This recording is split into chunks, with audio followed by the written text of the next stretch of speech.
At some point, thinking becomes the thing that keeps you stuck. Not because thinking is bad, but because you start using it to avoid movement.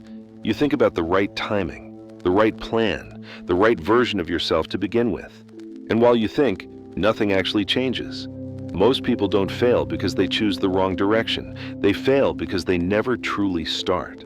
They wait until things feel clear, confident, and safe. But clarity does not come before action. It comes because of it. There is a moment before every meaningful step where things feel uncomfortable, where doubt shows up, where hesitation tries to convince you that waiting is the smarter option. That moment never goes away. Even experienced people feel it. Even confident people feel it. The difference is not confidence. The difference is movement. Overthinking feels productive, but it often isn't. It creates the illusion of progress without the risk of change. You feel busy, you feel responsible, but deep down, you know you are standing still. You replay scenarios in your head, you imagine outcomes, you prepare for problems that may never exist, and all of that thinking keeps you safe from one thing, starting. Starting is uncomfortable because it removes excuses. Once you begin, you can no longer say, "I will someday." You are suddenly responsible for what happens next. That responsibility feels heavy, so you delay. You tell yourself you need more time, more information, more motivation. But motivation rarely shows up on its own. It shows up after you move. Most people don't realize this until much later. They wait years for a feeling that only comes once they act. Starting doesn't mean committing forever. It doesn't mean you can't change direction. It simply means giving yourself something real to respond to. Action creates feedback. Feedback creates clarity. Without action, everything stays theoretical, and theory feels endless.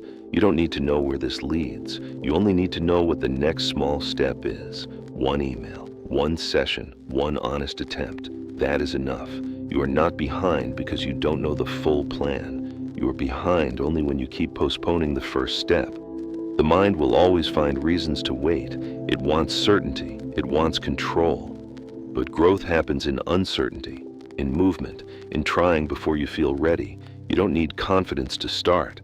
Confidence is built by starting. You don't need permission. You don't need validation. You don't need the perfect version of yourself. You need momentum. And momentum begins the moment you stop negotiating with your doubts. There will be mistakes. There will be awkward moments. There will be days where you question yourself. That is part of the process.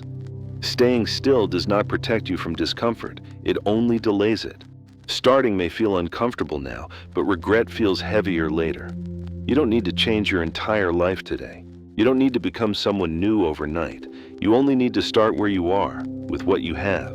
One step creates the next one, and once you move, things begin to shift. Not because everything becomes easy, but because you are finally engaged with your life instead of thinking about it from the sidelines. Before you move on, notice this moment, that small sense of readiness, that quiet push forward. If this helped you break out of your head, you're welcome to stay. You can subscribe so these reminders find you again. You can leave a like as a small commitment to action. And if this resonated, feel free to share what you're starting in the comments. Sometimes the most powerful decision is simply to begin. There is something important you need to understand about this inner battle. It does not end once you make a good choice. It returns the next day, and the day after that in slightly different forms. Some days it feels manageable, other days it feels heavier, almost unfair. It does not mean you are losing. It means you are still engaged. Most people don't lose because they fail once. They lose because they stop showing up for themselves after the first setback. They turn one missed moment into a reason to quit entirely. But discipline is not proven in perfect streaks. It is proven in returns. In choosing to come back without shame, without punishment, without excuses. Every time you return, even quietly, you reinforce something deeper than motivation. You reinforce trust. Trust that you don't abandon yourself when things get uncomfortable. And that is what slowly changes everything. If this reflection spoke to you, if you recognize this daily struggle within yourself, then this space might be worth staying in. Not for instant answers, but for reminders. Reminders that growth is quiet, discipline is human, and consistency is built over time. You can subscribe if you want to continue this journey, not as a commitment to perfection, but as a reminder to keep returning. Because this battle is not about winning once, it is about choosing yourself again tomorrow.